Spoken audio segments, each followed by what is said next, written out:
جی تو السلام علیکم دوستو، النور اسلامزم میں آپ سب کا خوش آمدید۔ دوستو، آج کل اکثر دیکھا گیا ہے کہ بہت سے لوگ پیٹ کے بل سونے کو بہت پسند کرتے ہیں۔ ان کا یہ کہنا ہے کہ جب تک وہ پیٹ کے بل نہ سوئیں انہیں نیند ہی نہیں آتی، لیکن وہ اس بات سے بے خبر ہیں کہ پیٹ کے بل سونے سے انہیں کون کون سے نقصانات کا سامنا کرنا پڑ سکتا ہے۔ اگر وہ یہ بات جان لیں تو وہ یقیناً پیٹ کے بل سونا چھوڑ دیں گے اور پیٹھ کے بل سونے کو ترجیح دیں گے۔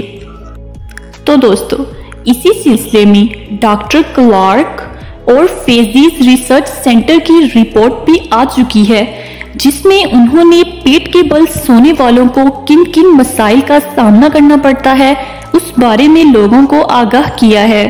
تو چلیے جانتے ہیں وہ کون سی مسائل ہیں۔ تو یہ جاننے کے لیے بنے رہیے اس ویڈیو میں۔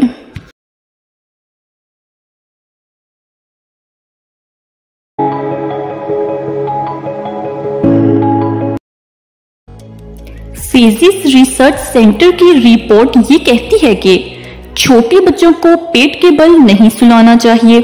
فیزیز ریسرچ سینٹر کی ایک رپورٹ کے مطابق پیٹ کے بل سلانے کے بچوں کے نیند کے دوران ہلاک ہونے کے خطرات میں اضافہ ہو جاتا ہے۔ بچوں کو چت یا کروٹ دے کر سلانا چاہیے۔ برطانوی میڈیکل رپورٹ کے ایک جائزے کے مطابق وہ بچے جنہیں پیٹھ کے بل سلایا جاتا ہے صحت کے متعدد مسائل سے نسبتاً کم دوچار ہوتے ہیں۔ ان بیماریوں میں کھانسی، بخار اور پیٹ کی مروڑ وغیرہ شامل ہے، جبکہ پیٹ کے بل سونے والے بچوں کو ان بیماریوں کا سامنا زیادہ رہتا ہے۔ دوستو، ہزاروں نوزائیدہ بچوں کے اس جائزے سے یہ بات بھی ظاہر ہوئی کہ پیٹ کے بل سونے والے بچے ان بچوں کی نسبت بھی زیادہ صحت مند رہتے ہیں جو کروٹ سے سوتے ہیں۔ تو دوستو، اسی سلسلے میں برطانیہ کے محکمہ صحت نے 1991 میں ایک مہم چلائی تھی، جس کا مقصد ماؤں کو یہ سمجھانا تھا کہ وہ بچے کو نیند کے دوران موت سے بچانے کے لیے اسے پیٹھ کے بل سلائیں، کیونکہ شواہد سے یہ اندازہ ہوا تھا کہ پیٹ کے بل سونے کی نسبت پیٹھ کے بل سونے کا تعلق بچے کی اچانک موت سے کم ہے۔ تو بس اس مشورے پر بہت سی ماؤں نے عمل کیا، لہٰذا نوزائیدہ بچوں میں اچانک موت کے واقعات بہت کم ہو گئے۔ اس مہم کے بعد یہ جائزہ تیار کیا گیا جس کا ذکر اوپر کیا گیا ہے اور جس کی تفصیل بچوں سے تعلق رکھنے والے ایک امریکی رسالے پیڈ یا ٹریکس میں شائع ہوئی ہے۔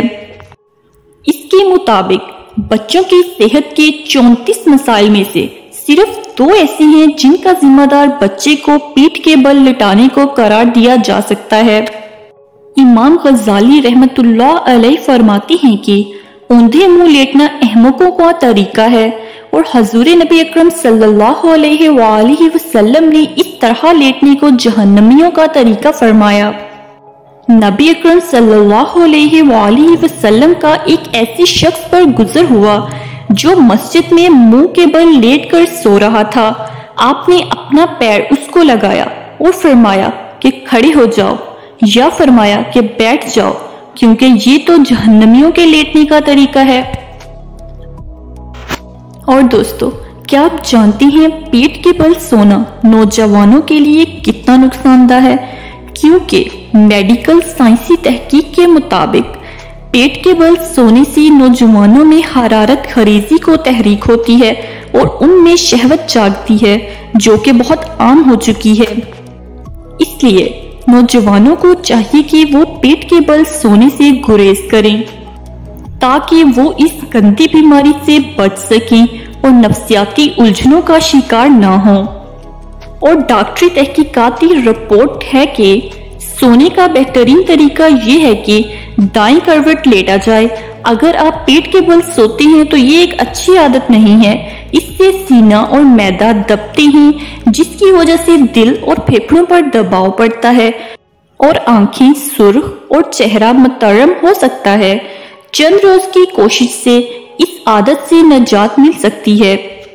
اور دوستو، اسلام نے بھی اوندھے منہ سونے کو اسی لیے منع قرار دیا ہے کہ یہ انسانی صحت کے لیے مضر رساں ہے، کیونکہ غذا وغیرہ کا پیٹ کی رگوں پر دباؤ بڑھ کر اور اس طرح وہاں کے دوران خون میں خلل پڑنے سے وحشت ناک اور غیر مانوس خواب آ کر نیند اچاٹ ہو جایا کرتی ہے۔